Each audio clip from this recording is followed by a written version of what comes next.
परमेश्वर की 7 बार आराधना किया करता था। आज हम भी अपने परमेश्वर के लिए ऐसे ही बिना कुछ देखे, बिना कुछ सोचे, बिना कुछ समझे केवल अपने राजा को अपने मन में विराजमान करें, अपने हृदय को उसके लिए खोलें, अपने मनों को तैयार करें और अपनी स्तुति को, क्योंकि वो ऊंचे पर विराजमान परमेश्वर है, वो हमारे स्तुति रूपी सिंहासन में विराजमान होगा। तो आइए अपनी स्तुति को अपने परमेश्वर को हम अर्पण करें, अपने जीवन को अपने परमेश्वर को हम अर्पण करें। आइए हम मिलकर एक साथ अपने महान परमेश्वर की आराधना करें, तालियों को बजाते हुए। हालेलुया।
हालेलुया। हालेलुया। आइए हम अपने एक बार जोरदार ताली बजा के अपने महान परमेश्वर की महिमा करें। वो राजाओं का राजा, वो प्रभुओं का प्रभु परमेश्वर हमारे मध्य में मौजूद है। वचन कहता है कि जहां 2 या 3 उसके नाम से एकत्र होते हैं, वो प्यारा प्रभु अपने लोगों के बीच में मौजूद हो जाता है। हालेलुया। तो हमारे स्तुति रूपी सिंहासन में वो विराजमान होने के लिए मौजूद है।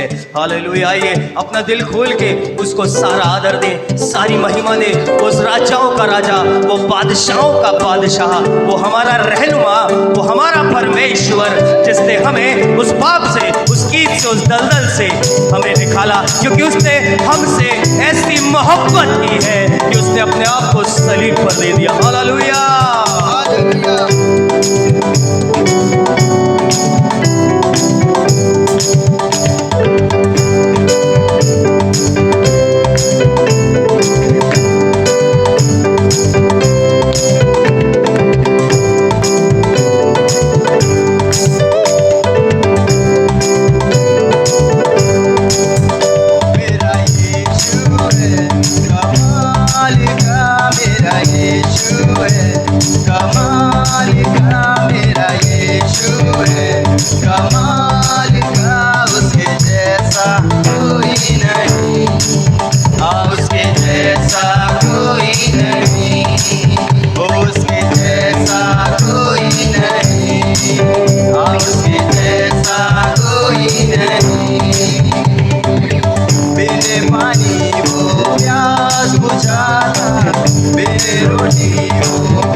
हालेलुया।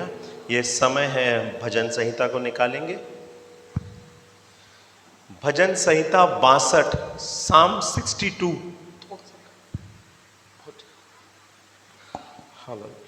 पहला पद मैं पढ़ूंगा और दूसरा पद आप पढ़ेंगे, और ऐसे हम ऑल्टरनेट पढ़ेंगे, और आखिरी पद 12वां पद हम एक साथ पढ़ेंगे।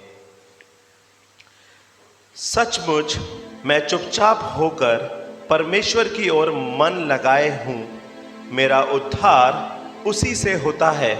सचमुच वही मेरी चट्टान और मेरा उद्धार है, वह मेरा गढ़ है, मैं अधिक ना डिगूंगा। तुम कब तक एक पुरुष पर धावा करते रहोगे कि सब मिलकर उसका घात करो? वह तो झुकी हुई भीत या गिरते हुए बाड़े के समान है। सचमुच वे उसके ऊंचे पद पे से गिराने की सम्मति करते हैं, वे झूठ से प्रसन्न रहते हैं, मुंह से वे आशीर्वाद देते हैं पर मन में घुसते। हे मेरे मन, यहोवा के सामने चुपचाप रहे, क्योंकि मेरी आशा उसी से है। सचमुच वही मेरी चट्टान और मेरा उद्धार है, वह मेरा गढ़ है, इसलिए मैं न डिगूंगा। मेरे उद्धार और मेरी महिमा का आधार परमेश्वर है, मेरा दृढ़ चट्टान और मेरा शरण स्थान परमेश्वर है। हे लोगों, हर समय उस पर भरोसा रखो, उससे अपने अपने मन की बातें खोल कर कहो, परमेश्वर हमारा शरण स्थान है।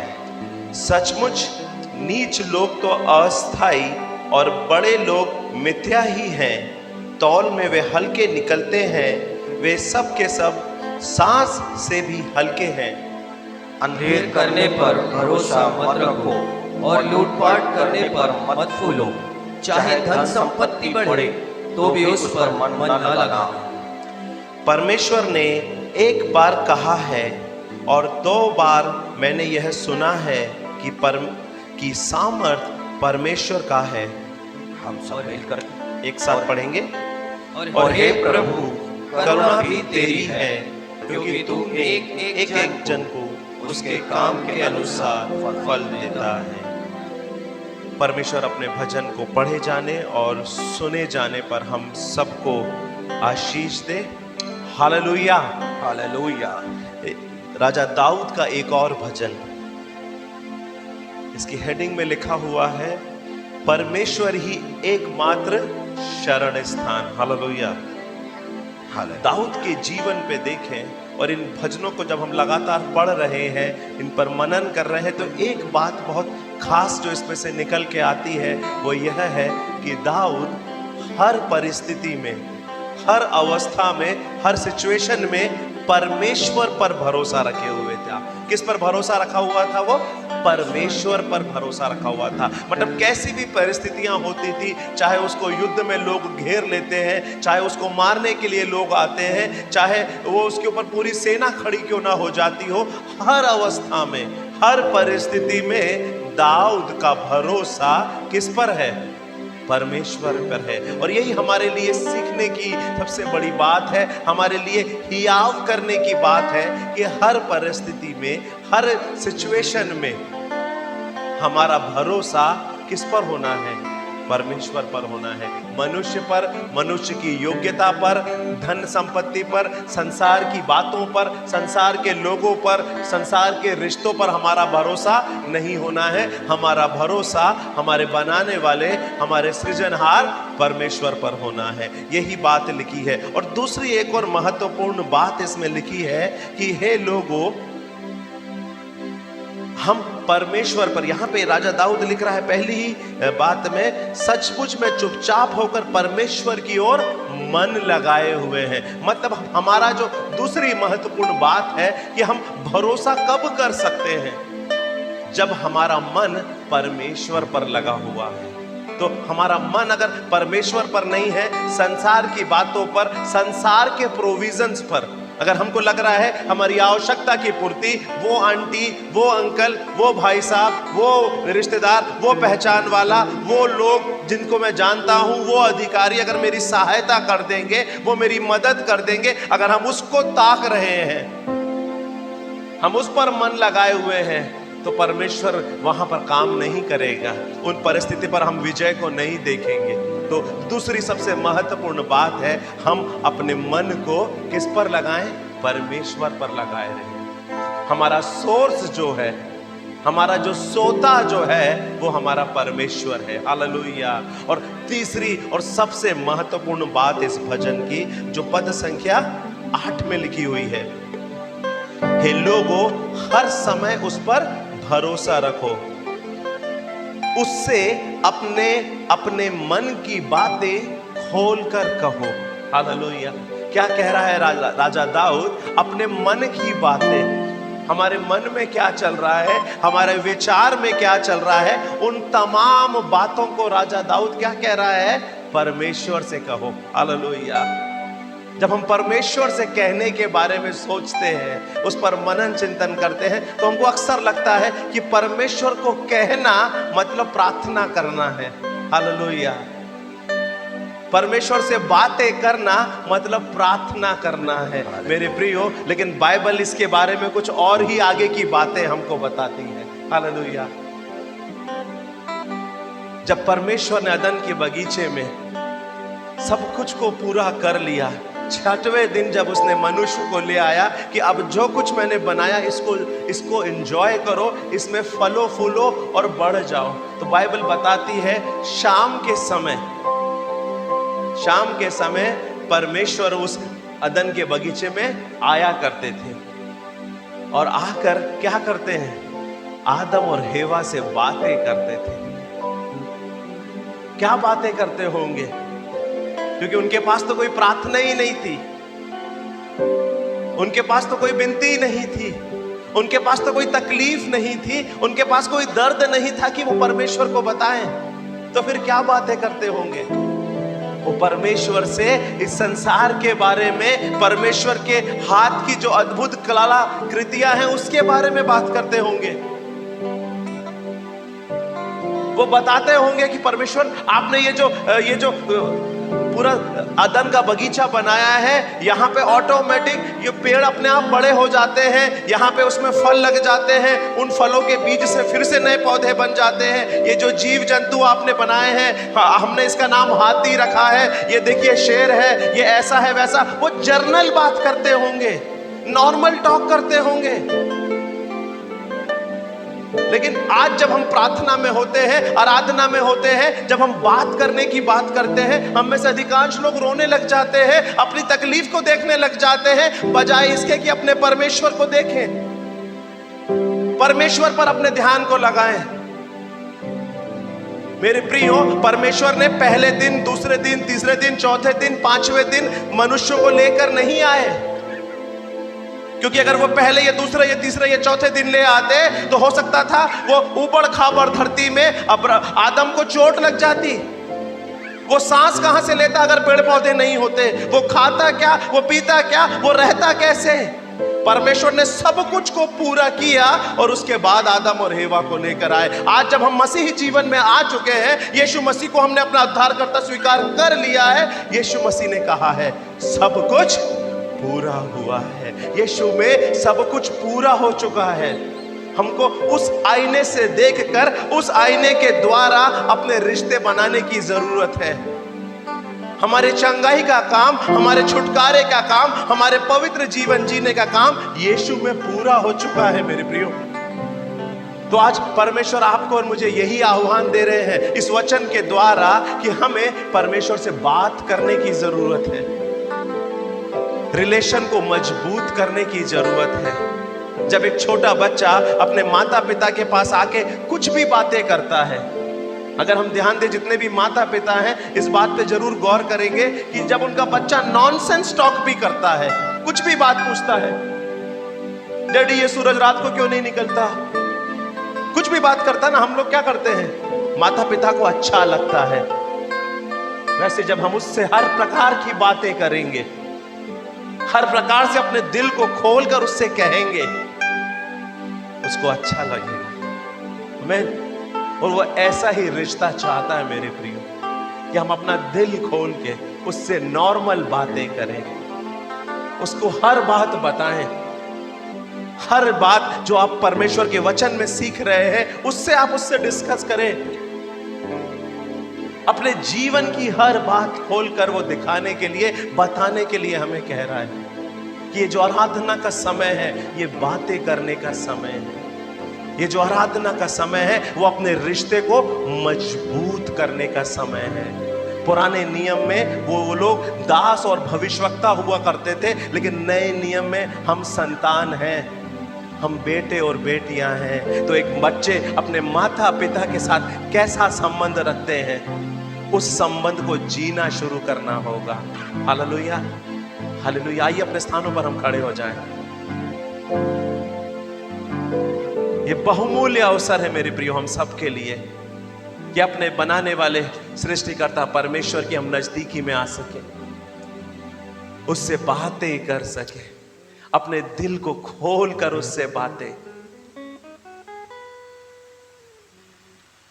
जब आदम और हेवा पाप में गिर गए थे तब भी परमेश्वर ने उनसे बातें करना बंद नहीं किया था, क्योंकि परमेश्वर हमसे प्रेम करते हैं। वो चाहते हैं कि वो हमारे साथ रिश्ते में मजबूत हो जाएं, और परमेश्वर ने अपना काम कर दिया है मेरे प्रियो। हमें आगे बढ़ने की जरूरत है, हमें आगे बढ़ना है अपने रिश्ते को उसके साथ मजबूत करने के लिए, अपने मनों को उसकी ओर लगाने के लिए, अपने पूर्ण भरोसे को उस पर लगाने के लिए।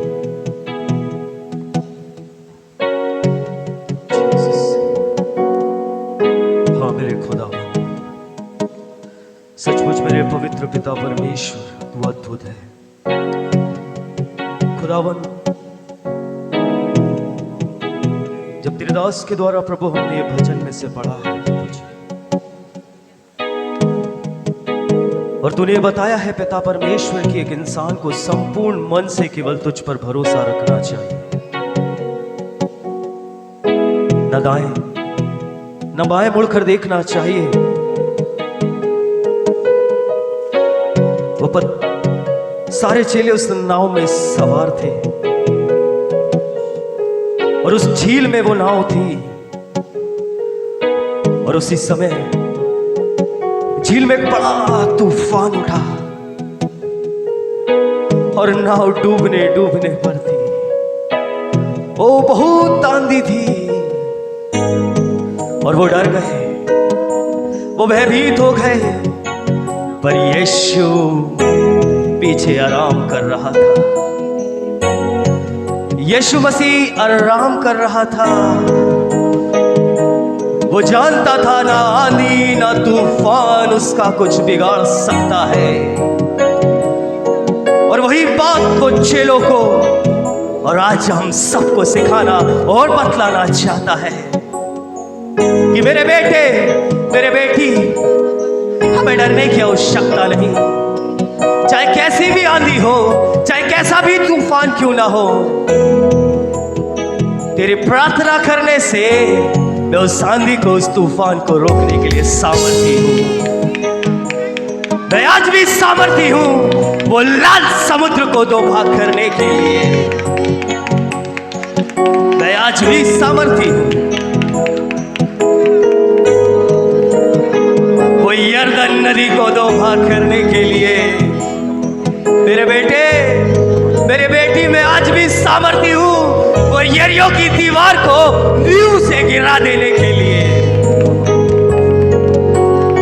आज हमें आवश्यकता है सिलयास और सलमान बनने की। हमें प्रार्थना करने की आवश्यकता है, हमें आराधना करने की आवश्यकता है। जब वो आराधना कर रहे थे वो बंधन में थे और उनकी बेड़ियां, उनके बंधन टूट गए।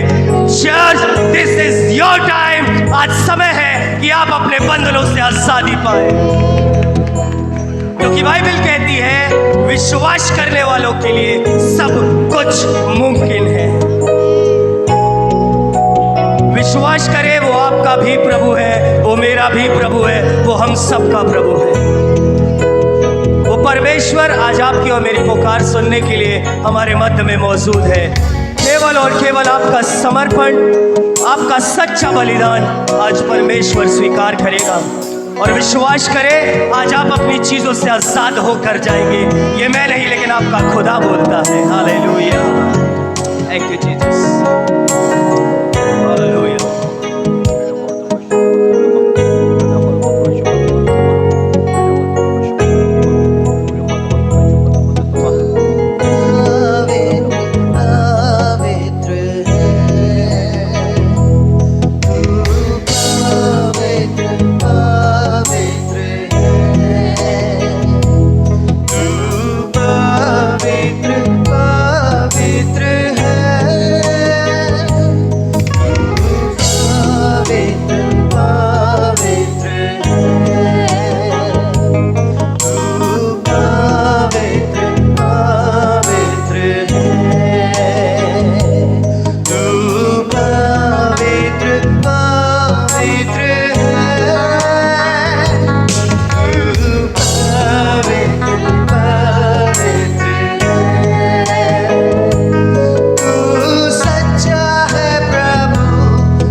और इतने घिनौने अधर्म में डूबे थे प्रभु जी, हमारी तो कोई पहचान तक नहीं थी प्रभु जी, लेकिन उस गंदगी में आप उतर आए प्रभु जी।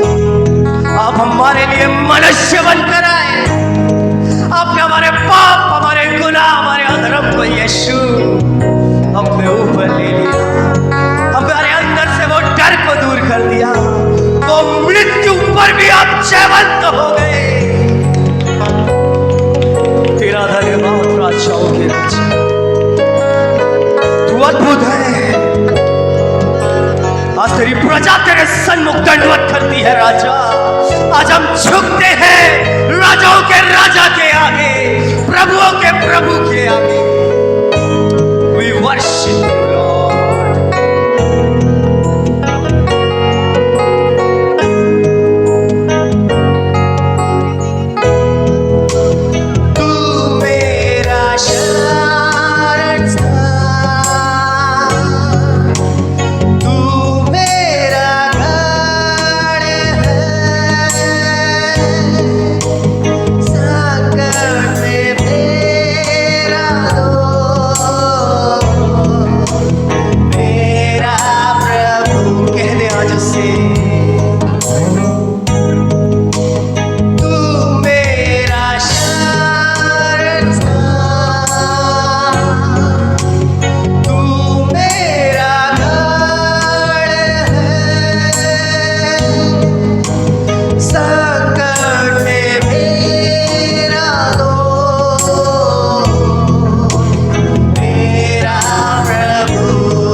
चर्च में तो हम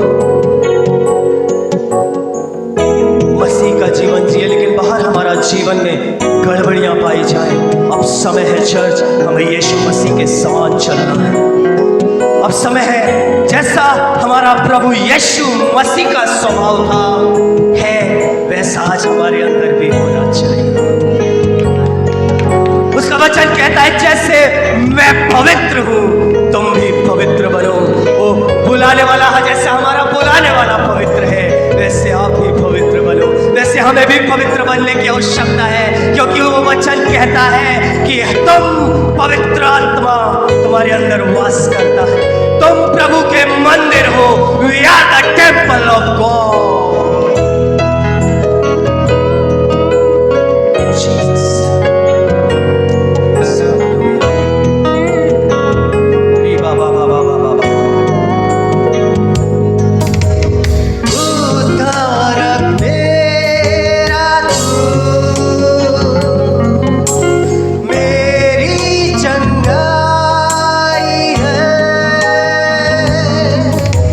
संकट में सा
को तेरे सन्मुख मानते हैं प्रभु जी। प्रभु हमने तेरे विरुद्ध में पाप किया है, हमने स्वर्ग के विरुद्ध में पाप किया है, तेरे वचन का उल्लंघन किया है प्रभु, तेरी आज्ञाओं का तिरस्कार किया है प्रभु। बहुत बार प्रभु तेरे समझाने के बावजूद भी हम गलती करते रहे प्रभु जी। हमने झूठ बोला प्रभु जी, हमने पिता परमेश्वर मुँह से लोगों की चुगली करी है प्यारे प्रभु जी। हमने लोगों को पिता परमेश्वर प्रभु जी अपनी आंखों से हमने हो सकता है व्यभिचार किया है प्यारे प्रभु जी। हमारे मन दूषित है, गंदे हैं प्यारे प्रभु जी। और तेरा वचन कहता है कि अपने मनों को मुझे दे दो, अपने मनों को मुझे दे दो। चर्च कलीसिया आज आपके मनों को यीशु मांगता है, आपके विचारों को यीशु मांगता है। वो मांगता है कि वो आपके मनों को शुद्ध करना चाहता है, वो आपके विचारों को शुद्ध करना चाहता है। ओ री बारा बारा बारा बारा बा बोलो बोलो बोलो बोलो दोरो तीरी ली hallelujah. Thank you Jesus, hallelujah. Thank you Jesus, hallelujah. ओ प्रभु यीशु, आज तेरी दया चाहती, तेरी इच्छा को चाहती।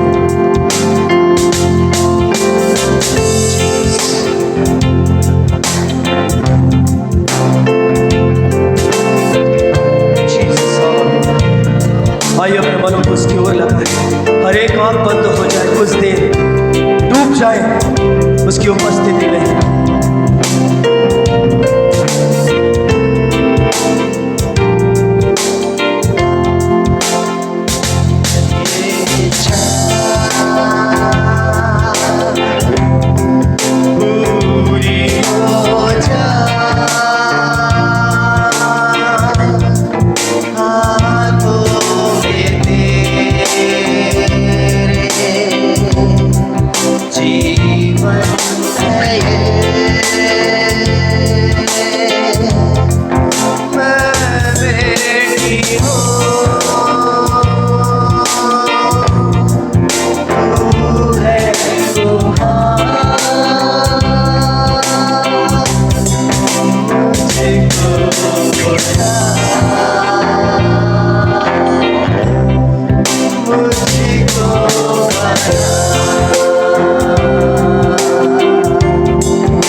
आज मांगे उसकी इच्छा आपके जीवन में पूरी हो,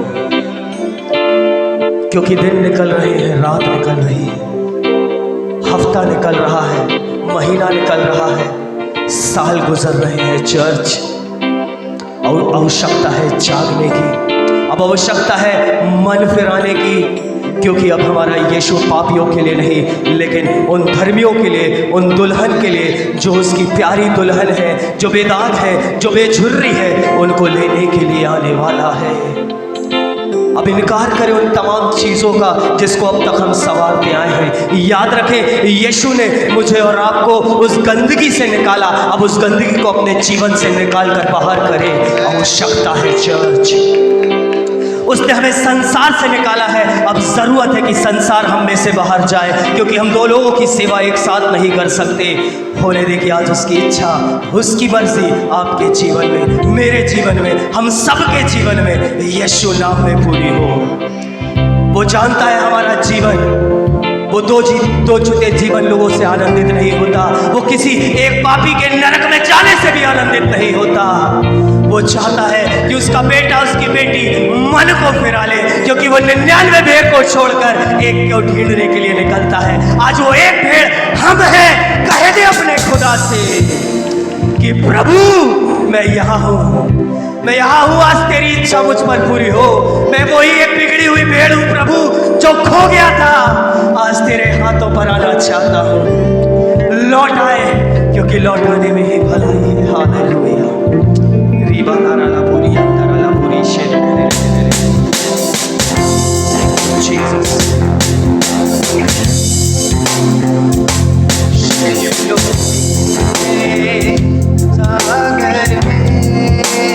यस लॉर्ड जीसस, हमें तेरी दया की आवश्यकता है, हमें तेरी दया की आवश्यकता है। हालेलुया जीसस, हमें तेरी आवश्यकता है।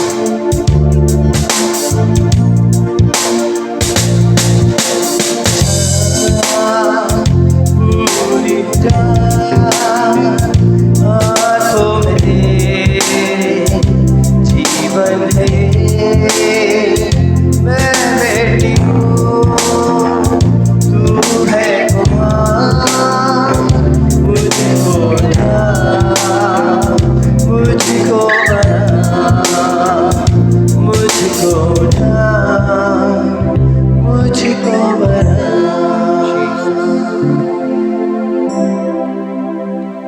मुश्किलों के सागर में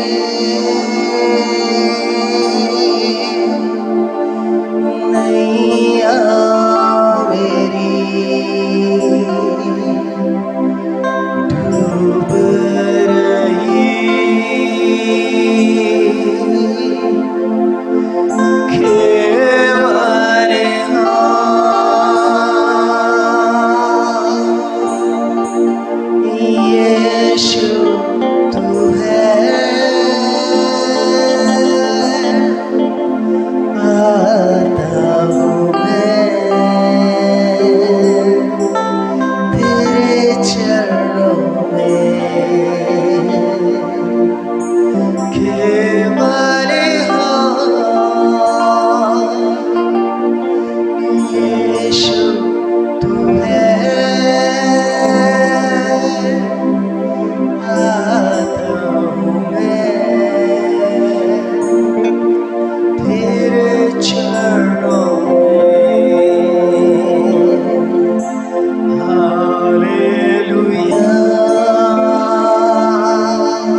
आप अच्छे हैं प्रभु, आप बहुत अच्छे हैं प्रभु,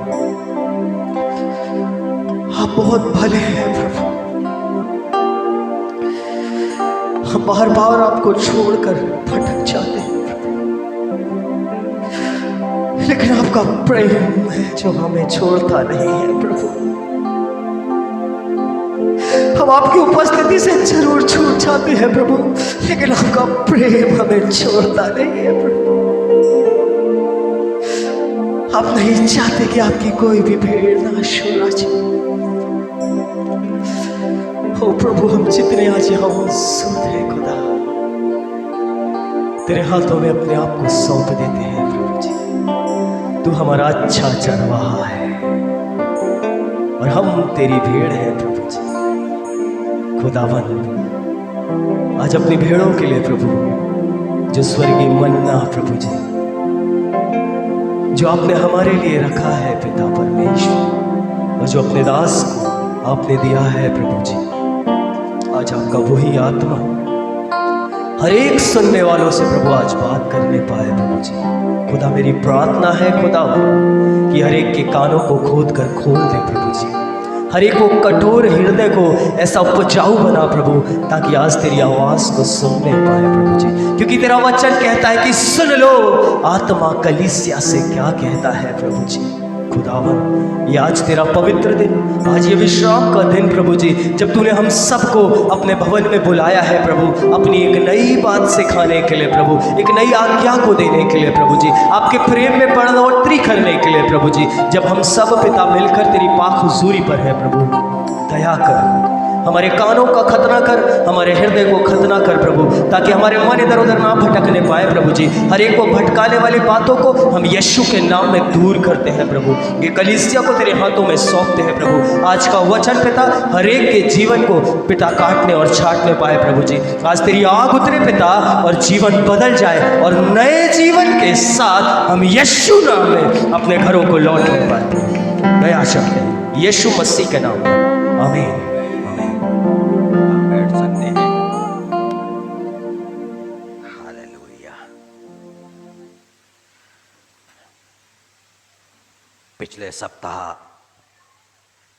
परमेश्वर ने हम सभी के मन हृदय से भय को दूर किया है, और एक बात पवित्र आत्मा ने हमें सिखाई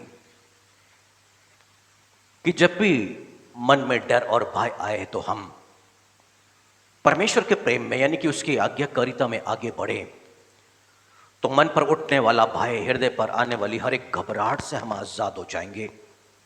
क्योंकि जो कुछ मन में आता है वही जीवन पर घटता है, और यदि हम आज्ञाकारिता में आगे बढ़ते हैं तो परमेश्वर अपनी इच्छा को हमारे मन, हमारे हृदय में ओंढे लेगा, और वही हमारे विश्वास का आधार होगा, और जो कुछ हम मन में आशा कर रहे हैं, विश्वास कर रहे हैं, वो हमारे जीवन पर होने लग जाएगा।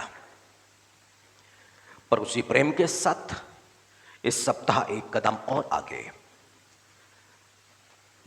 प्रभु यीशु मसीह यहूदियों के द्वारा फरीसी शास्त्रियों के हाथों में सौंप दिए गए, काफी दुख उठाया, क्रूस पे चढ़ाया, उनकी मृत्यु हो गई, और तीसरे दिन में यीशु मसीह मृतकों में से जी उठे। और यही बात हमें एक आशा प्रदान करती है कि जिस प्रभु यीशु मसीह की हम आराधना करते हैं, जिस प्रभु यीशु मसीह का हम अनुसरण करते हैं, जिस प्रभु यीशु मसीह की हम आज्ञा को मानते हैं, वो प्रभु यीशु मसीह जब मृतकों में से जी उठा है तो निश्चय ही हमारा भी पुनरुत्थान होगा। यही आशा हमारे मन में पवित्र आत्मा के द्वारा डाली गई है कि इस शरीर को त्यागने के बाद अधोलोक की गहराइयों में नहीं, बल्कि अनंत निवास में, विश्राम के स्थान में, यानी कि परमेश्वर के नजदीकी में हम सभी होंगे। और उसके बाद जब यीशु मसीह का आगमन इस मध्य आकाश में, हम वापस अपने देह को प्राप्त करेंगे, अनंत जीवन की आशा। परंतु इस अनंत जीवन का यह मुकुट हमारे सिरों पर रखा जाए, अभी यीशु मसीह पर विश्वास और उसके बाद उसकी एक आज्ञाकारिता का जीवन, हम एक ऐसी दौड़ में शामिल हो गए हैं जहां पर पूरे संसार के अंदर में प्रभु यीशु मसीह अपने आप को लोगों पर प्रकट कर रहा है और लोग अनंत जीवन की चाह में उस मुकुट को पाने के लिए दौड़ में शामिल है। और याकूब के नाम पत्र उसकी पहली अध्याय और उसकी 12वीं आयत में लिखा है, धन्य है वह जो परीक्षा में स्थिर रहता है, क्योंकि वह खरा निकलकर जीवन का मुकुट पाएगा। जीवन का वह मुकुट पाएगा जिसकी प्रतिज्ञा प्रभु ने अपने प्रेम करने वालों से की है। हालेलुया। इसका मतलब है जब हम प्रेम पर आगे बढ़ते हैं तो एक ऐसी प्रतिज्ञा के हम भागीदार हो जाते हैं जहां पर जीवन के मुकुट की प्रतिज्ञा की गई है। पर जैसे जैसे हम प्रेम में बढ़ रहे हैं और वैसे वैसे बाइबल ऐसा कहती है कि ऐसे मनुष्यों को परीक्षा में स्थिर भी रहना है कि उससे खरा निकल के, ईमानदार निकल करके वह जीवन के मुकुट को प्राप्त करें। यानी कि जीवन के मुकुट को प्राप्त करने के लिए दो बातें बेहद जरूरी है। एक, प्रभु यीशु मसीह से प्रेम, जिसके साथ में यह वाचा, यह प्रतिज्ञा है कि वह उन्हें जीवन का मुकुट देगा। पर इस प्रतिज्ञा के साथ में जीवन पर आने वाली परीक्षाएं, इस परीक्षा में स्थिर बने रहना, गिरना नहीं। और ये जो परीक्षा है एक मनुष्य को और खरा, यानी कि हर तरह के खोट को मनुष्य के जीवन से दूर करके उसको और भी ईमानदार और भी शुद्ध सोने के जैसा निखारती हैं ये परीक्षाएं। और ये दो बातें जरूरी है उस जीवन के मुकुट को प्राप्त करने के लिए। और बाइबल इब्रानियों के नाम पत्र में उसकी 12वीं अध्याय उसकी पहली और दूसरी आयत में लिखा है, इस कारण जबकि गवाहों का ऐसा बड़ा बादल हमको घेरे हुए है, तो आओ हम एक रोकने वाली वस्तु और उलझाने वाले पाप को दूर करके वह दौड़ जिसमें हमें दौड़ना है, धीरज से दौड़े और विश्वास के कर्ता और सिद्ध करने वाले यीशु की ओर ताकते रहे, जिसने उस आनंद के लिए जो उसके आगे धरा था लज्जा की कुछ चिंता ना करके क्रूस का दुख सहा और परमेश्वर के सिंहासन के दाहिनी ओर जा बैठा। हालेलुया। यीशु मसीह अपने जीवन पर आने वाले दुख और तकलीफ और जो भी लज्जा और निंदा की बातें थी उस पर ध्यान नहीं कर रहा था। यीशु मसीह का ध्यान कहां था? दाऊद ने जैसे देखा प्रभु यीशु मसीह को और उसने कहा कि प्रभु ने मेरे प्रभु से कहा कि तू मेरे दाहिने बैठ जब तक मैं तेरे शत्रुओं को तेरे चरणों की चौकी ना कर दूं। मतलब ये बात परमेश्वर ने प्रभु यीशु मसीह से कही थी और यीशु मसीह के आगमन से पहले दाऊद ने इस बातों को देख लिया और सुन लिया कि परमेश्वर ने यानी कि प्रभु ने मेरे प्रभु यानी कि यीशु मसीह से कहा कि मेरे दाहिने बैठ जब तक मैं तेरे शत्रुओं को तेरे चरणों की चौकी ना कर दूं। और ये बात जब परमेश्वर ने प्रभु यीशु मसीह से बोली और प्रभु यीशु मसीह की जो दृष्टि थी परमेश्वर के दाहिने उस सिंहासन पर लगी हुई थी। और इसलिए बाइबल कहती है कि यीशु मसीह पर ध्यान करो जिसने लज्जा की चिंता ना करके उसका दुख सहा, क्योंकि यीशु मसीह कहां पर पहुंचना चाहते थे? पिता के दाहिने उस सिंहासन पर बैठना चाहते थे। उनका विजन बिल्कुल साफ था। इस संसार की दुख और तकलीफों के बावजूद उनकी दृष्टि उस सिंहासन पर लगी हुई थी जहां पर परमेश्वर ने प्रभु यीशु मसीह से प्रतिज्ञा कर दी कि मैं अपने दाहिने तेरे को यहां पर बैठाऊंगा और तेरे शत्रुओं को तेरे चरणों की चौकी कर दूंगा। और यीशु मसीह बस उसी को देखते रहे। अब जीवन पर आने वाली दुख और तकलीफ और परेशानियां और तरह तरह की बातें यीशु मसीह के विश्वास को विश्वास से हटा ना सकी, क्योंकि यीशु मसीह जानता था इसके अंत में पार होके मुझे उस सिंहासन पर बैठना है। और बाइबल कहती है अब यीशु मसीह पर ध्यान करना शुरू करो। जैसे यीशु मसीह का विजन एकदम क्लियर था और वैसा ही हमारा भी जीवन के मुकुट के लिए विजन एकदम क्लियर होना चाहिए। जीवन पर आने वाली दुख और तकलीफों पर हमारा ध्यान नहीं होना चाहिए, निंदा पर लज्जा की बातों पर ध्यान नहीं होना चाहिए। हमारा ध्यान होना चाहिए जीवन के मुकुट पर। Hallelujah, hallelujah, hallelujah. आइए हाथों को उठाएं और कहें प्रभु यीशु मसीह मेरे मन को तू अपनी ओर खींच प्रभु जी, कि मेरा मन उस जीवन के मुकुट की तरफ में लगा रहे, मेरी आंखें उस मुकुट की तरफ में देखती रहे। प्रभु जी इस जीवन की बातों को अपने मन से मैं हटाना चाहता हूं और उस मुकुट पर अपने ध्यान को लगाना चाहता हूं जो तूने मेरे लिए रख छोड़ा है। Hallelujah, hallelujah, hallelujah. और यही तो बाइबल कह रही है कि तुम यीशु मसीह को देखो, उसको तको, उसके ऊपर में मनन चिंतन करो। जैसा उसका विजन एकदम क्लियर था, तुम्हारा भी विजन एकदम क्लियर होना चाहिए। हालेलुया। प्रभु का दास पौलुस, उसका विजन एकदम क्लियर था, और वही पवित्र आत्मा से प्रेरित होकर इब्रानियों के नाम पत्र को लिखते समय इस बात को लिख रहा है। और उस पौलुस ने जो पवित्र आत्मा के द्वारा सारी बातों को देखा, और 11वीं अध्याय के अंदर में उन्होंने विश्वास के लाइन से इतने एग्जाम्पल दे दिए और सारी बातों को इसलिए प्रकट किया उसने कि एक मनुष्य जो यीशु मसीह का अनुसरण कर रहा है, जीवन के मुकुट की तरफ में आगे बढ़ रहा है, जीवन पर आने वाली दुख और तकलीफ से वो घबरा ना जाए, उसका विश्वास डावाडोल ना हो जाए। और इसलिए 11वीं अध्याय के अंदर में विश्वास के सारे उदाहरण दिए गए हैं, पर ये सब लोग सिर्फ परमेश्वर पर विश्वास करके अपनी दुख और तकलीफ और अपनी परेशानियों का सामना कर सके। और ये सारे लोगों ने अपने दुख और तकलीफ, अपनी परेशानी का सामना किए, और बाइबल ऐसा कहती है उन्होंने उस पर विजय भी प्राप्त की उस विश्वास के द्वारा। हालेलुया। मतलब ये पौलुस क्या करना चाहता है, परमेश्वर का आत्मा क्या दिखाना चाहता है कि तुम हियाव मत छोड़ना, विश्वास मत छोड़ना। जैसे इन लोगों ने विश्वास को अपने मन में बना के रखा और सारी परिस्थितियों से पार होके चले गए, और कहां पहुंच गए हैं, अपने उस ठहराए हुए स्थान पे, उस जीवन के मुकुट के लिए वो आगे बढ़ चुके हैं। तुम्हारा भी विश्वास डामाडोल ना हो, परंतु क्या करो, इनका अनुसरण करो, इनको देखते हुए आगे बढ़ो। जीवन की दुख और तकलीफें तो छूटते चले जाएगी, पर जीवन के उस मुकुट से हाथ धोना बैठना। हालेलुया। और इसलिए पौलुस सारे उदाहरण देने के बाद में और आकर के यीशु मसीह पर ठहर गया है। अब कहता है यीशु मसीह पर ध्यान करो। हालेलुया।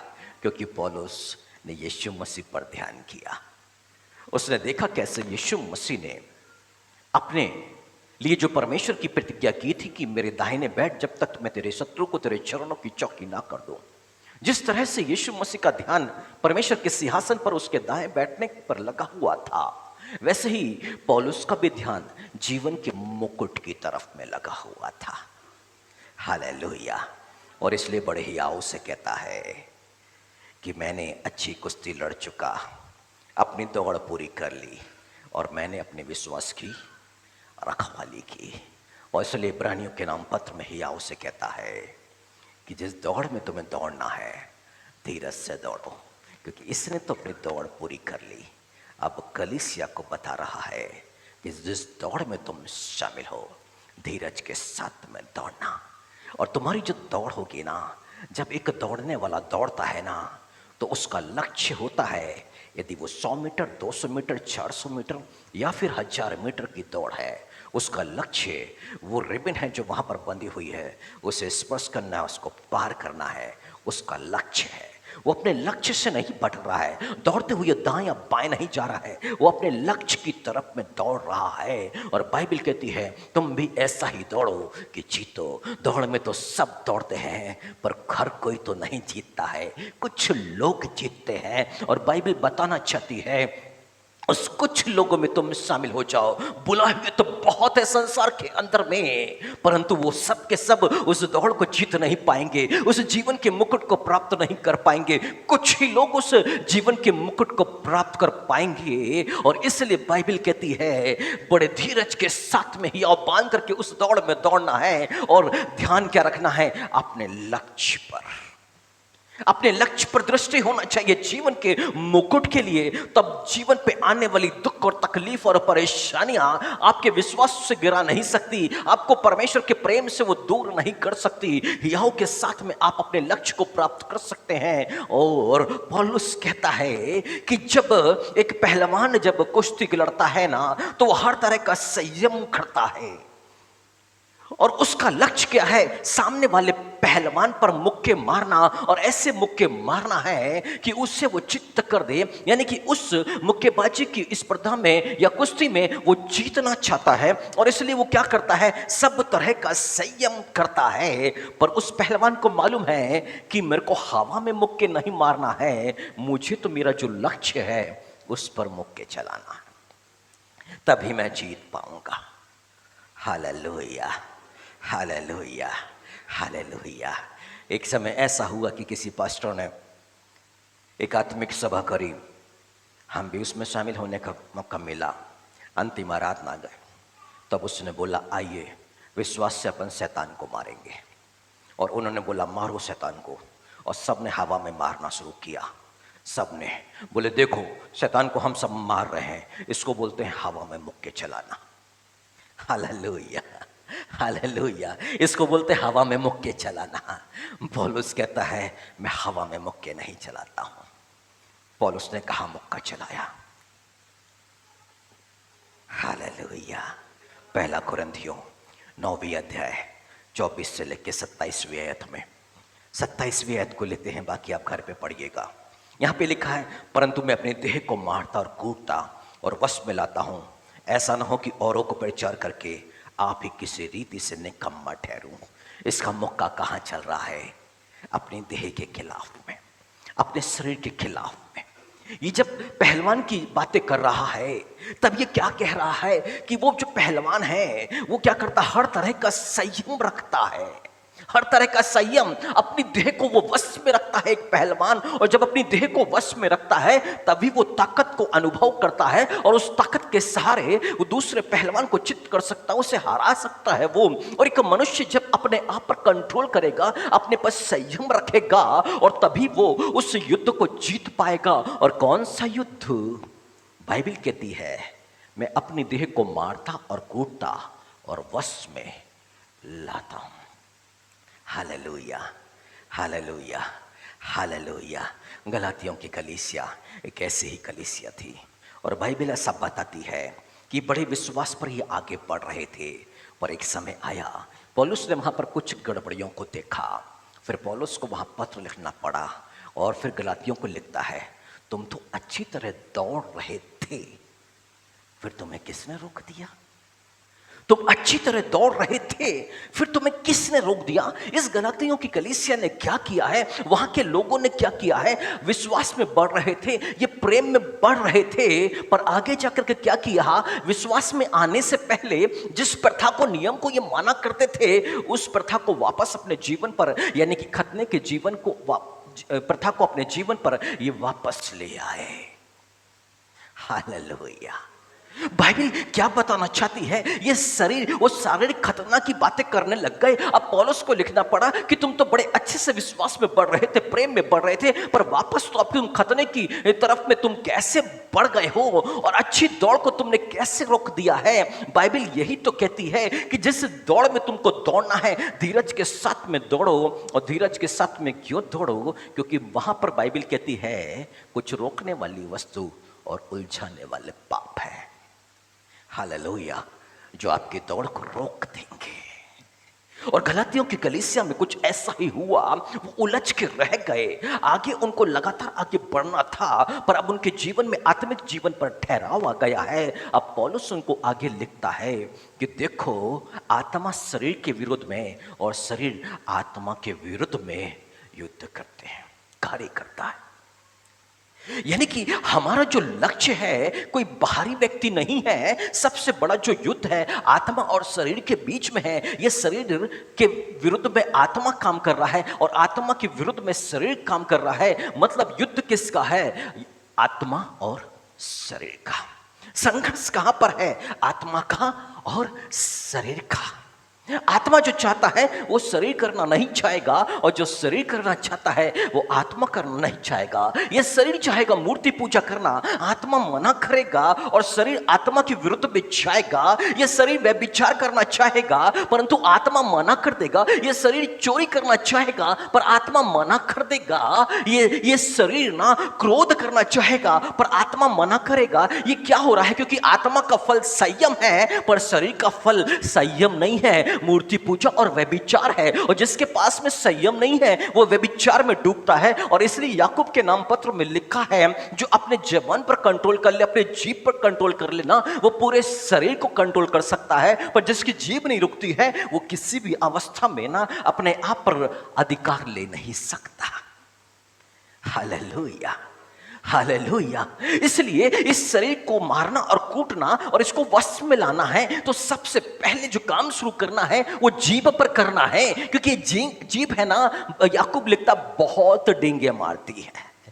हालेलुया। ये जो जीभ है ना, इसी मुंह से आशीष भी देते हैं और इसी मुंह से श्राप भी देते हैं। इसी मुंह से गंदी गंदी बातें जो पवित्र आत्मा को शोकित करता है, ये जीभ ही है ना जो सब कुछ बोलते जा रही है और मनुष्य बिल्कुल वैसा ही करता चला जा रहा है। इस जीभ पर इंसान ने यदि लगाम दे दी ना तो पूरे शरीर को वो कंट्रोल कर सकता है। हालेलुया। मनुष्य का युद्ध अब बाहरी तौर पर नहीं है, अब मनुष्य का जो युद्ध है ना वो शरीर के साथ में है। यदि शरीर को कंट्रोल करना है तो आत्मा की बातों पर ध्यान करना पड़ेगा। और इसलिए पौलुस लिखता है 8वीं अध्याय रोमियो के नाम पत्र में कि आत्मा के द्वारा शरीर के कार्यों को मारो।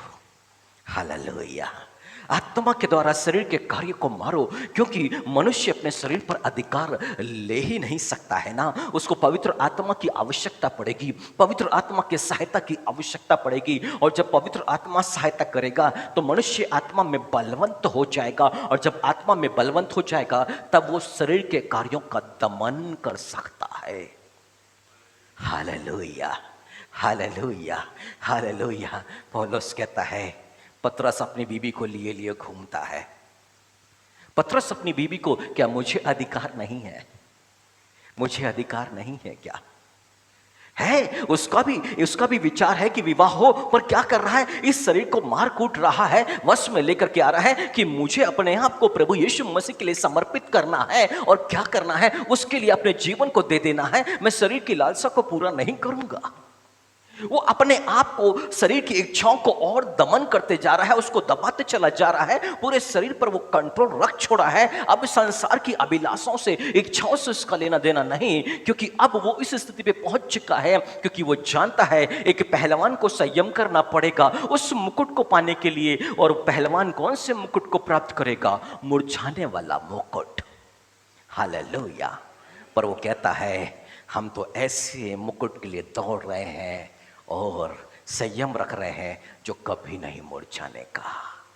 Hallelujah, hallelujah. इसलिए वो कहता है उस मुकुट पर ध्यान रखो जिसे जीवन का मुकुट बोला गया है। और यीशु मसीह ने कहा है जो उससे प्रेम रखते हैं उसके साथ उसकी प्रतिज्ञा है कि वो उनको जीवन का मुकुट देगा। जो उससे प्रेम नहीं रखते हैं उन्हें वो जीवन का मुकुट नहीं मिलेगा। इसलिए उसने पिछले सप्ताह हमारे पास में पहली आज्ञा को भेजा है कि पूरे मन, पूरे हृदय, पूरी आत्मा, पूरी शक्ति से उसको प्रेम करो। ऐसो ही के साथ में जीवन के मुकुट की प्रतिज्ञा बंध जाती है।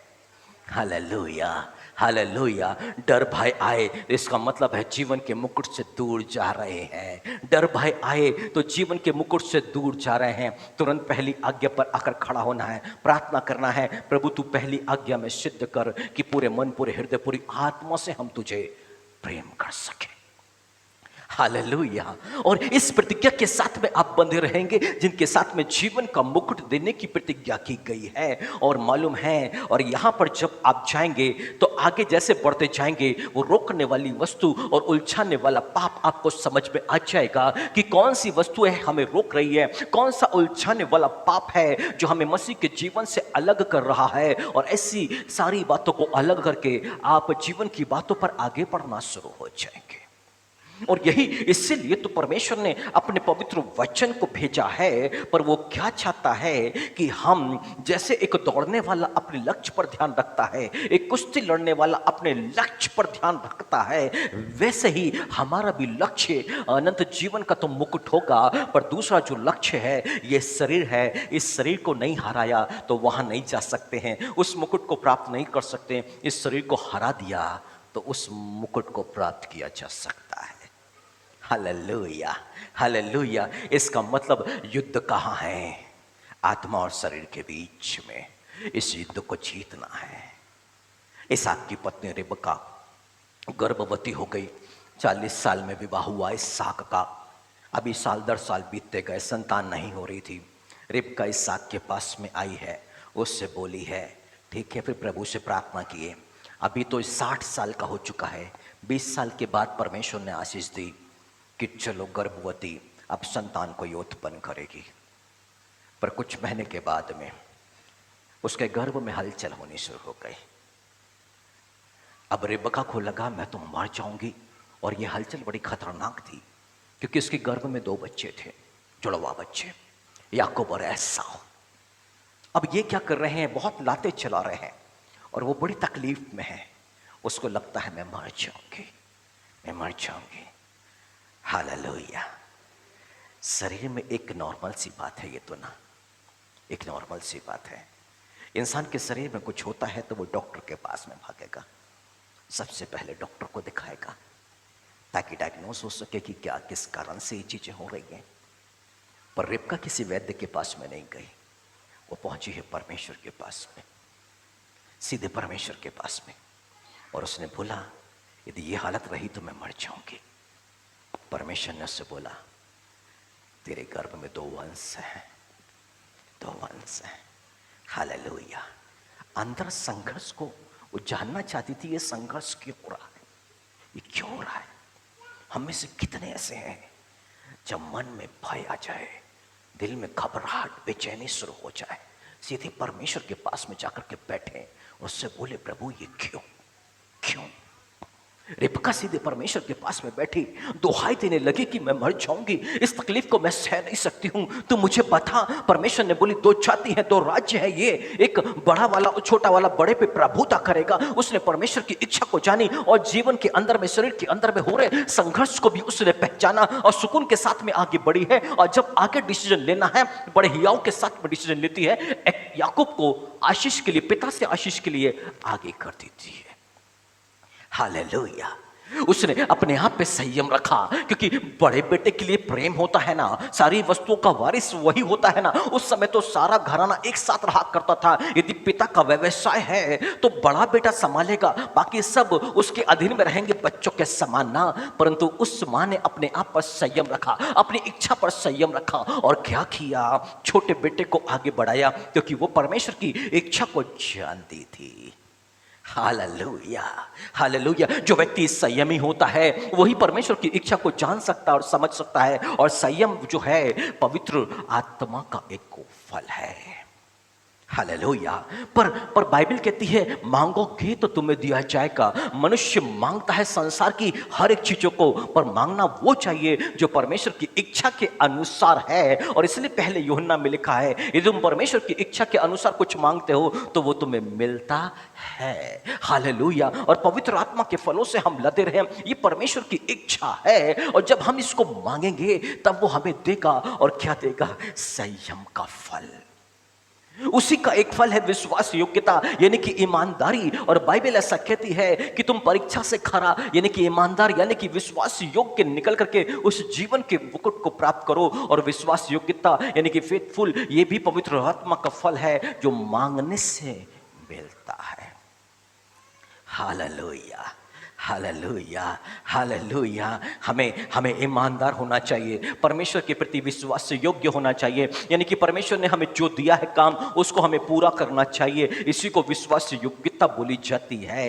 एक पति के लिए पत्नी को विश्वास योग्य होना चाहिए, पति को पत्नी के लिए विश्वास योग्य, क्योंकि परमेश्वर ने जिसको जिसके हाथों में सौंपा है उसे एक दूसरे के प्रति विश्वास योग्य बने रहने की आवश्यकता है। बच्चों को अपने माता पिता के लिए, क्योंकि परमेश्वर ने उस परिवार में उत्पन्न किया है, विश्वास योग्य होना चाहिए। कभी भी किसी भी रीति से धोखा नहीं होना चाहिए।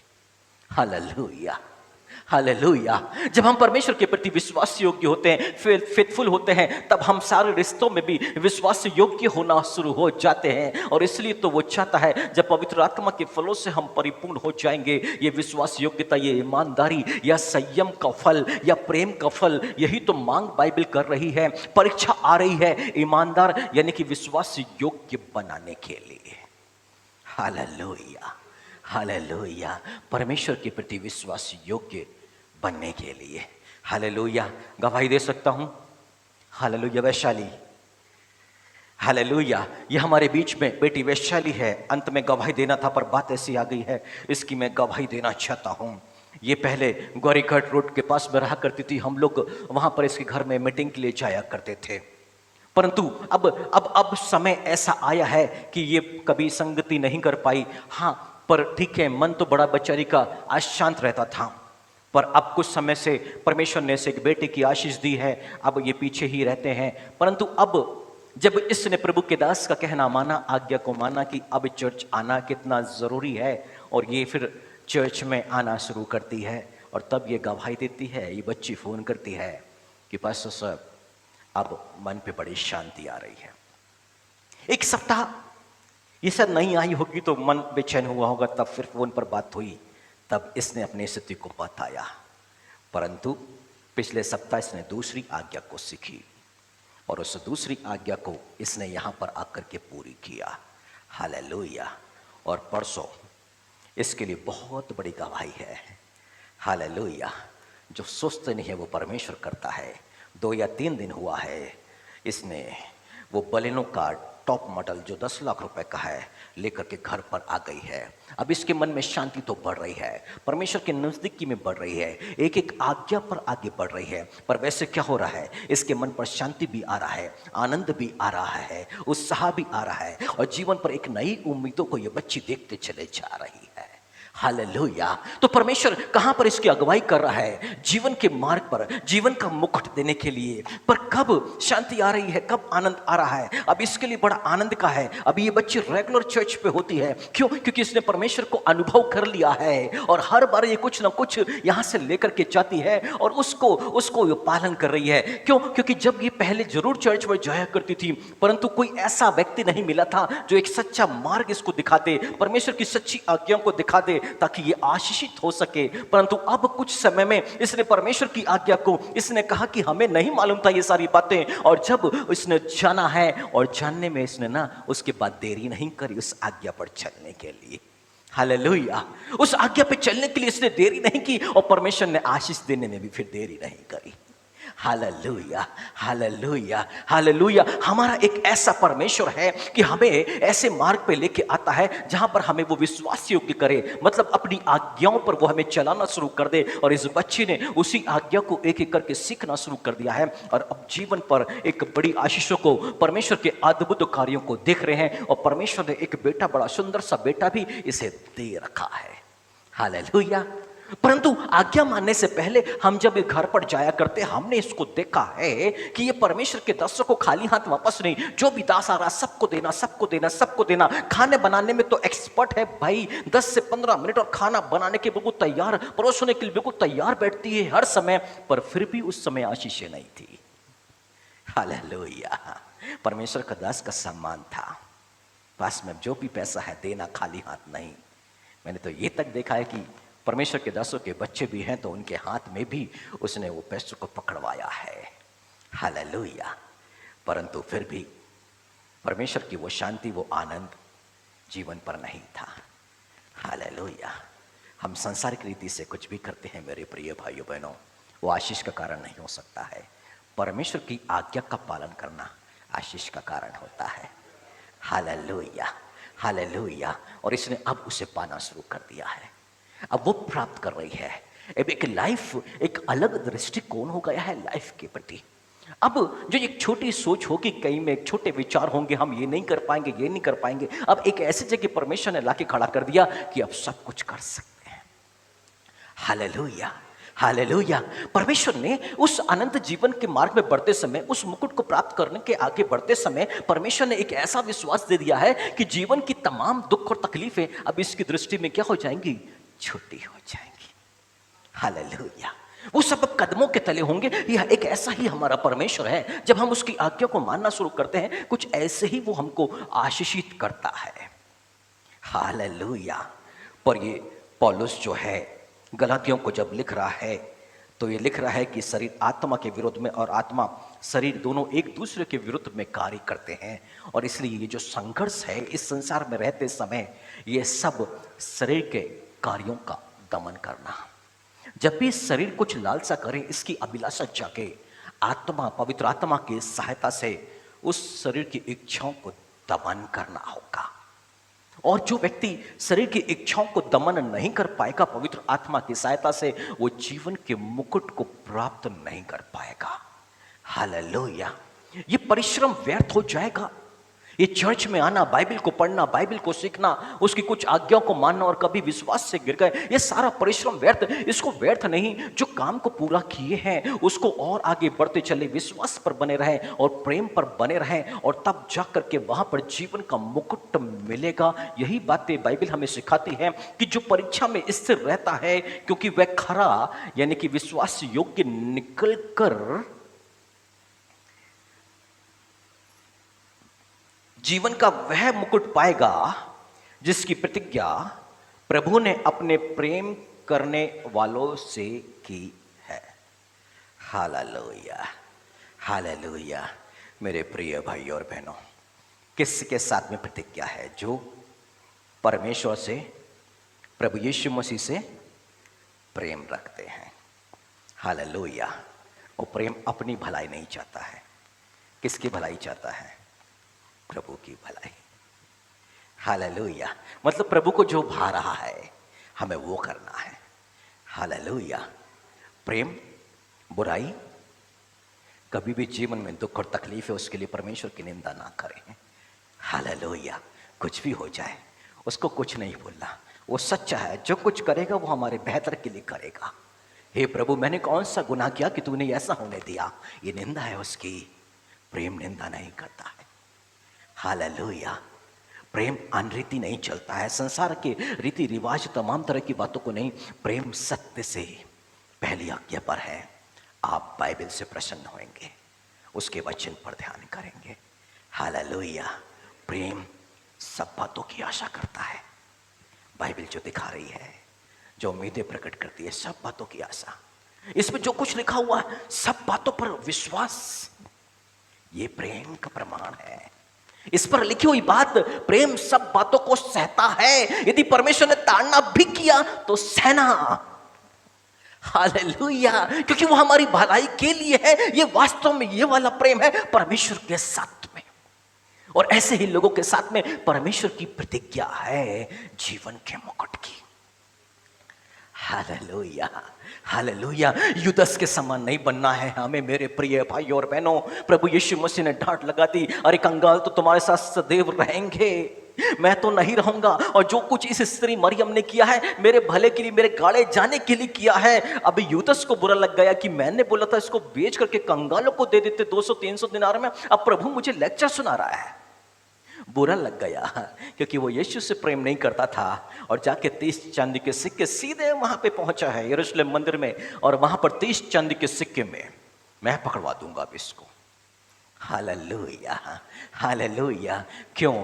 क्योंकि उसे बुरा लग गया, क्योंकि उसके अंदर में प्रभु यीशु मसीह के लिए प्रेम नहीं था। Hallelujah, hallelujah. प्रेम अपने आप से उत्पन्न नहीं होता। श्रेष्ठ गीत में लिखा है प्रेम अपने आप से उत्पन्न नहीं होता है। तो कौन उत्पन्न करेगा? परमेश्वर उत्पन्न करेगा। वो प्रेम पवित्र आत्मा का पहला फल है। एक मलयाली भाई है, और वो ऐसा इसी शहर के अंदर में, और जब मैंने उद्धार को पाया तो मुझसे 6 महीने पहले उन्होंने उद्धार को पाया था। पर वो रेलवे में टीसी थे और इतना पिया करते थे, उन्होंने अपनी जॉब उनको सस्पेंड कर दिया, फिर वो फ्री हो गए।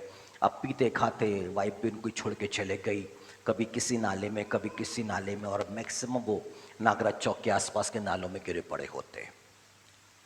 और फिर कुछ समय के बाद प्रभु ने उनको आवाज दी, वो प्रभु में आया, परंतु उसे हर व्यक्ति से एक नफरत नफरत नफरत।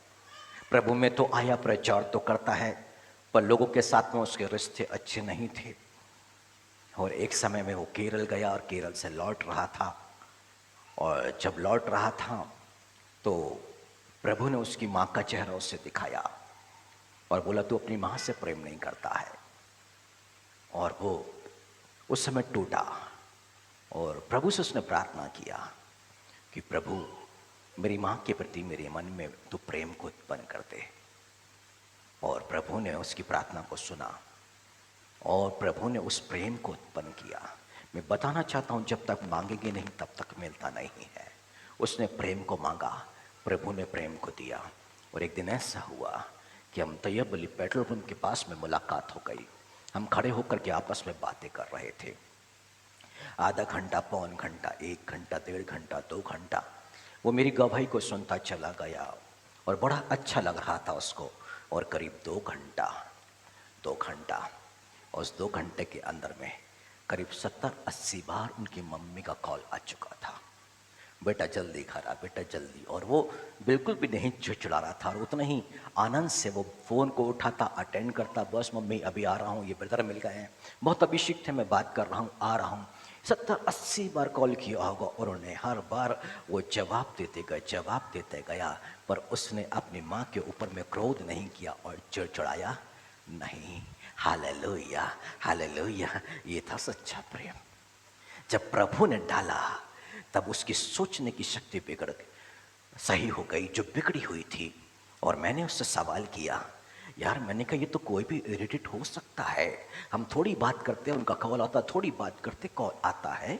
मैंने कहा मेरे अंदर में तो नहीं है, मैं तो अभी फ़ोन बंद कर देता हूँ। तब उसने मुझे ट्रेन में आते समय वाली घटना बताई कि मैंने वहाँ पर उस प्रेम को मांगा था और तब ये प्रेम मेरे दिल में परमेश्वर ने डाला है। क्योंकि लिखा है रोमियो 5वीं अध्याय में, वो अपने प्रेम को पवित्र आत्मा के द्वारा हमारे दिल की गहराइयों में उंडेलता है। Hallelujah, hallelujah. इसलिए मेरे प्रिय भाइयों बहनों, यदि हमें जीवन का मुकुट पाना है तो 2 बातें बहुत ज़रूरी है। और बाइबल ऐसा कहती है कि धन्य है वे जो परीक्षा में इससे रहता है, क्योंकि वे खरा निकल के जीवन का वह मुकुट पाएगा जिसकी प्रतिज्ञा प्रभु ने अपने प्रेम करने वालों से की है। हालेलुया। प्रेम करने वालों से जीवन के मुकुट की प्रतिज्ञा है, पर उसको परीक्षा में भी जाना है। और किस लिए जाना है? क्योंकि उसके विश्वास को परखा जाए। और विश्वास को क्यों परखा जाएगा? क्योंकि उसके अंदर में से परमेश्वर को खोट को दूर करना है। और खोट क्या होती है? जहां पर मनुष्य आज्ञा नहीं मान रहा है, परमेश्वर वहां पर आज्ञाकारिता में लेके आएगा। Hallelujah, hallelujah. परमेश्वर उसको आज्ञा मानना सिखाएगा। बिना आज्ञा माने उसके जीवन पर आशीषें परमेश्वर नहीं देगा। Hallelujah, hallelujah. हमारे बीच जब ये बेटी है, इसने परमेश्वर की आज्ञा को मानना सीखा और परमेश्वर ने क्या किया? आशीष दी। हालेलुया।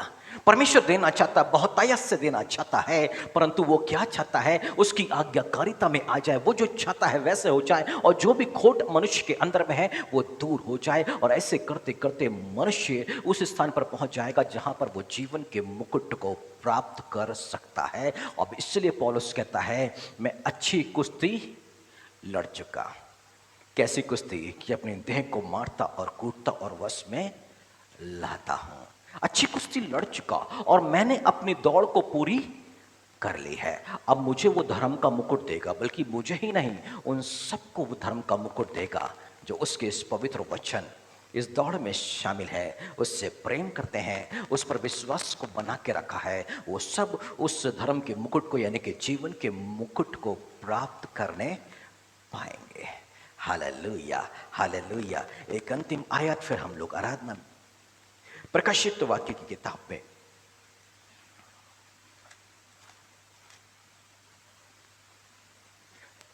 स्मरणा को संदेश प्रभु यीशु मसीह दे रहे हैं। प्रकाशित वाक्य 2 अध्याय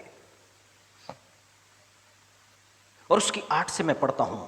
यहां पर यह लिखा हुआ है, स्मरणा की कलीसिया के दूत को यह लिख, जो प्रथम और अंतिम है, जो मर गया था और अब जीवित हो गया है, वह यह कहता है कि मैं तेरे क्लेश और दरिद्रता को जानता हूं, परंतु तू धनी है, ब्रैकेट में लिखा, और जो लोग अपने आप को यहूदी कहते हैं और है नहीं, पर शैतान की सभा है, उनकी निंदा को भी जानता हूं। जो दुख तुझको झेलने होंगे उनसे मत डर, क्योंकि देखो शैतान तुम में से कुछ को जेल खाने में डालने पर है, ताकि तुम परखे जाओ, और तुम्हें 10 दिन तक क्लेश उठाना होगा।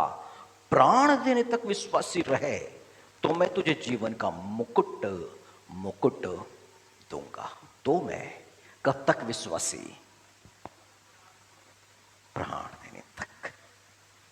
जान जाती है तो जाने दो, वहां तक विश्वासी बने रहना है। अविश्वास में नहीं जाना है तो जाकर के जीवन का मुकुट। पर यहां लिखा है, तुम में से कुछ को जेल खाने में, सबके लिए नहीं है, कुछ को, पर बाकियों के लिए कुछ और परीक्षा होगी। हर व्यक्ति को परीक्षा का सामना करना है ताकि वो विश्वास में खरा निकल सके और अपने प्रेम का प्रमाण दे सके कि हाँ प्रभु, तेरी जो मर्जी है, तेरी जो इच्छा है, उसे हम पूरी करेंगे। और प्रभु यीशु मसीह ने परमेश्वर के प्रति अपने प्रेम का प्रमाण दिया। यीशु मसीह ने कहा, देखो संसार का सरदार आता है, उसका मुझ पर कोई भी अधिकार नहीं, पर इसलिए होता है कि संसार जाने कि मैं पिता से प्रेम रखता हूं। ये दुख उठाने को मैं तैयार हूं, मैं शैतान के वश में जाने को तैयार हूं। शैतान मुझको कोड़े लगवाएगा, मैं तैयार हूं। बेतों से मारा जाएगा, मैं तैयार हूं। मुझ पर थूका जाएगा, निंदा की जाएगी, दाढ़ी को नोचा जाएगा, मैं तैयार हूं। पर ये सब क्योंकि परमेश्वर ने मुझे आज्ञा दी है और मुझे प्रेम का प्रमाण देना, इसलिए ये सब चीजों को मुझे सहना पड़ेगा। ये दिखाना चाहते हैं वो संसार को। Hallelujah, hallelujah. यदि हम उससे प्रेम करते हैं तो जीवन पर आने वाली तमाम दुख और तकलीफों को उसकी मर्जी के बिना ना आकाशिक चिड़िया भी नहीं गिरती है। आपके जीवन पर कुछ थोड़ा सा भी दुख और तकलीफ आई है, उसकी मर्जी के बिना नहीं है। अय्यूब को परमेश्वर की अनुमति के बिना शैतान ने स्पर्श नहीं कर सका था। शैतान को मालूम था इसके चारों तरफ में बाड़ा बंधा हुआ है, उससे वो टच भी नहीं कर सकता है। उसको परमेश्वर से अनुमति लेना पड़ा। यीशु मसीह के पास में 12 चेले ना, और यीशु मसीह ने कहा, जितनों को तूने मेरे हाथों में सौंपा है उसमें से एक भी नष्ट नहीं हुआ है। परंतु वो शैतान चला गया वहां परमेश्वर के पास में और जाके क्या बोला है, यीशु मसीह के चेले मेरे हाथों में दे, क्योंकि वो यीशु के हाथों में है ना, तो शैतान कैसे छीन सकता है। और वहां जाकर के मांगा है उसने। अब यीशु मसीह को तो मालूम हो गया कि वो पिता से मांगा, और पिता ने यीशु को बता दिया, देख चेलों को मांग रहा है कि उनके विश्वास को परखे। तो यीशु मसीह ने बोला, ठीक है दे दो उनके हाथों में, शैतान के हाथ में, पर पिता उनका विश्वास जाता ना रहे।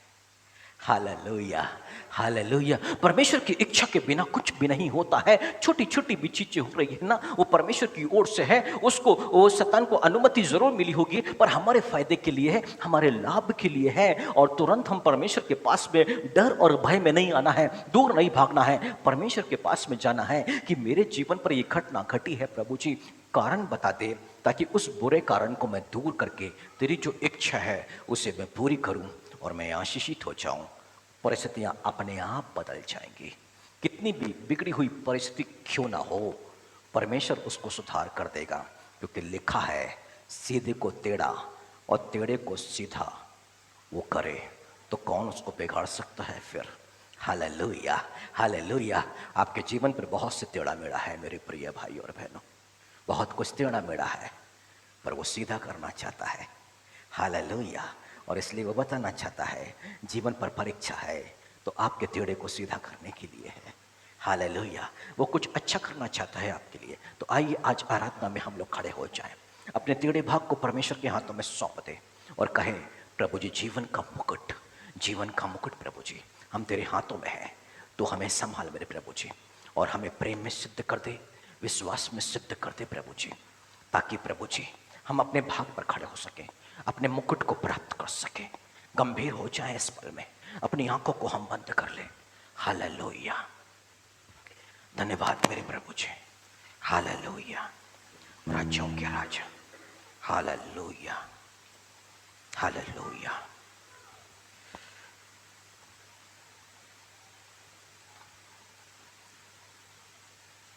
दानिएल को शेख की मांदों में डाला गया।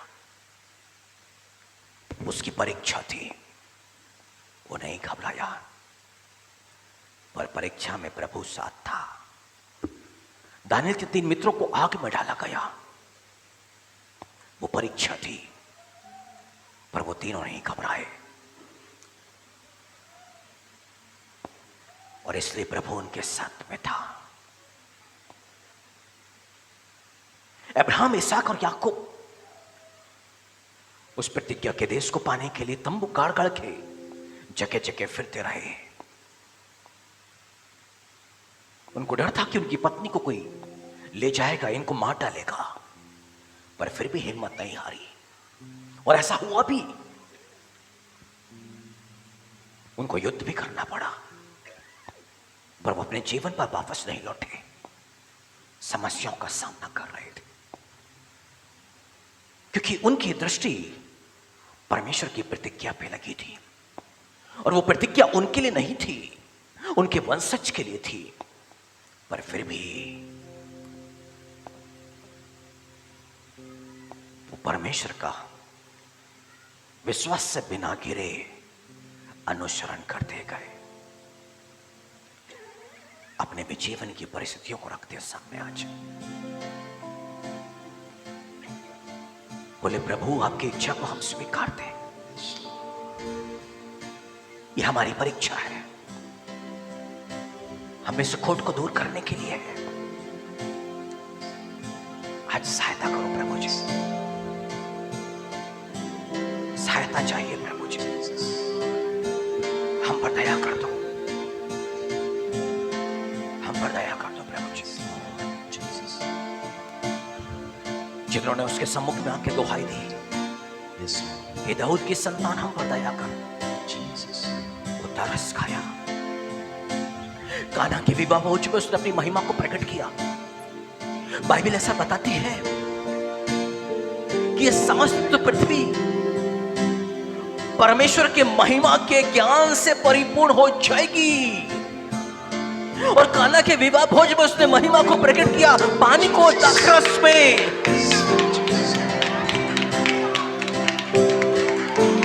आप शारीरिक होंगे, पर वो दाखरस में पवित्र आत्मा में तबलीग कर रहा है, इस वक्त पवित्र आत्मा से परिपूर्ण कर रहा है। ओ हालेलुया। जन्म का अंधा, क्योंकि वो इसकी महिमा के ज्ञान से पृथ्वी को परिपूर्ण कर देना चाहता है। जन्म के अंधे को आंख देती, बोले ऐसे करने से परमेश्वर की महिमा प्रकट हो जाएगी। आपके जीवन का टेढ़ा सीधा होने जा रहा है, ये उसकी महिमा का कार्य है। ओ हालेलुया।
छूने दे अपने हाथों में, उसे दे दे उसके सामर्थ्य हाथों में चर्च। वो छू रहा, वो हमारे मध्य में चल रहा है, वो हर एक को देख रहा है।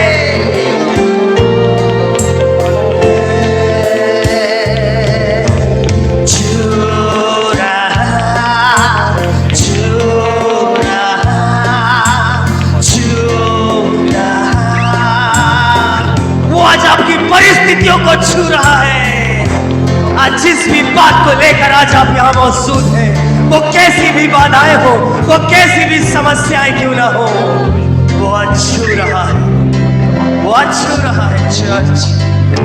हालेलुया। झुक जाए उसके चरणों, उसका आत्मा हमारे बीच में जुम्बिश कर रहा है।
उसके सिर पर ताज। पर अब एक समय आया, वो मारना चाहता है और उसको एक सैनिक ने मारा भी, क्योंकि पहले वो आत्महत्या कर चुका, तलवार गड़ा के उस पर गिर चुका। पर जब सैनिक ने मारा तो उसके सिर का मुकुट और हाथ का कंगन निकाल लिया। उसका अभिषेक साथ साथ चला गया। वो अभिषेक उसके वंशज पर नहीं आके ठहरा, क्योंकि उसने परमेश्वर से प्रेम नहीं रखा। उसके वंशजों के साथ प्रतिज्ञा थी कि उसकी गद्दी पे उसके वंशज बैठ सकते, पर वो अभिषेक चला गया। मेरे भाइयों, आज जो अभिषेक हम पर आया है उसे हम बड़ी गंभीरता से लेके चले, उसको थामे। तू विश्वास करे तो तू और तेरा घराना उद्धार वंशज के लिए भी आशीष को लेके जाइएगा, जैसे जीवन का मुकुट को लेके जाइएगा। परमेश्वर की वो महिमा जो इस पल्ला पर उतर रही है,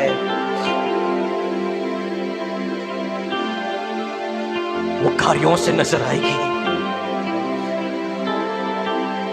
उसकी महिमा आप देख नहीं पा रहे हैं, पर सुनता देख पा रहा है कि आप पर परमेश्वर की महिमा उतरी है।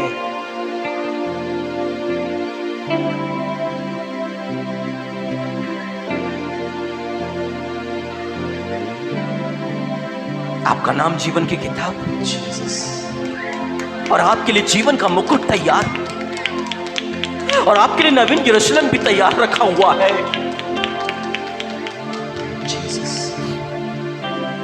वो इजरायलियों के लिए हाथों को फैलाया हुआ था, वैसे आज भी हमारे लिए अपने हाथों को फैलाए हुए, क्योंकि वो नवीन यरूशलेम में हमें देखना चाहता है, हमारे सिर पर ताज को देखना चाहता है। उसने कहा, जैसे मैंने अपने कार्यों को पूरा करके पिता के दाहिने बैठ गया, जो जय पाएगा उसे अपने साथ सिंहासन पर बैठाऊंगा। वो पवित्र आत्मा जो हम पर उतरा है, उसकी सहायता से अपने देह को मारना और कूटना आज से शुरू करें।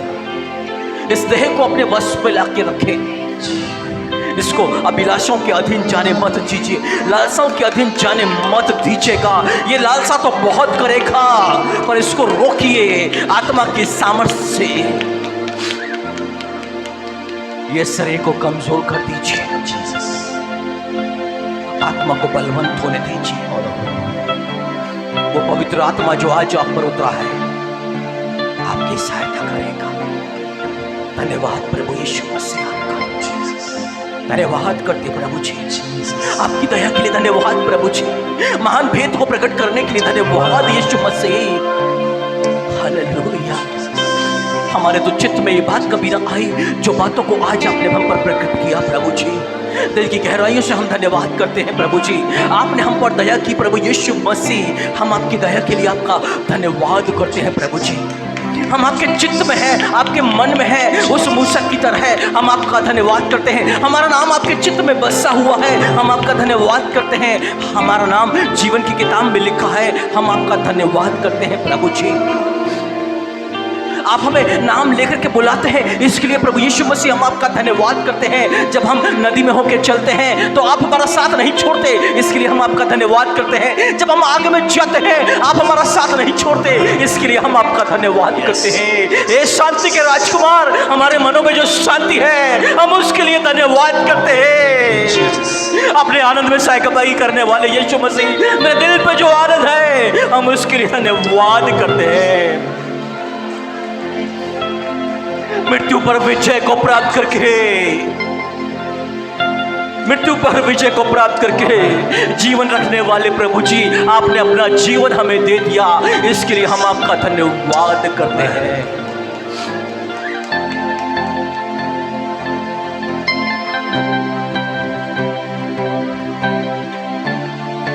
हमारे पास कुछ नहीं प्रभु यीशु मसीह, बस यही धन्यवाद की भेंट इस वक्त में हम आपको चढ़ाते हैं प्रभु जी। इसे कबूल करें। और हम सबको हर्षित और आनंदित करे प्रभु जी। बस अपनी दया ऐसे ही हम सब ऊपर बना के रखेगा। ये प्रार्थना आपसे आपके सामर्थ्य नाम में प्रभु जी करते हैं। आमीन आमीन। आइए हम मिलकर वही प्रार्थना करें जो प्रभु यीशु मसीह ने हमें सिखाई।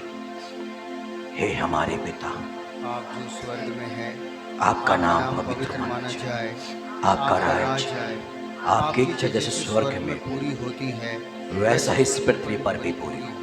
हमारे दिन भर की रोटी आज हमें दो, और जैसे हमने अपने अपराधियों को क्षमा किया वैसे आप हमारे अपराध को क्षमा करें। हमें परीक्षा में ना परंतु बुराई से बचा, क्योंकि राज्य पराक्रम और महिमा सदा आपकी है। आमीन।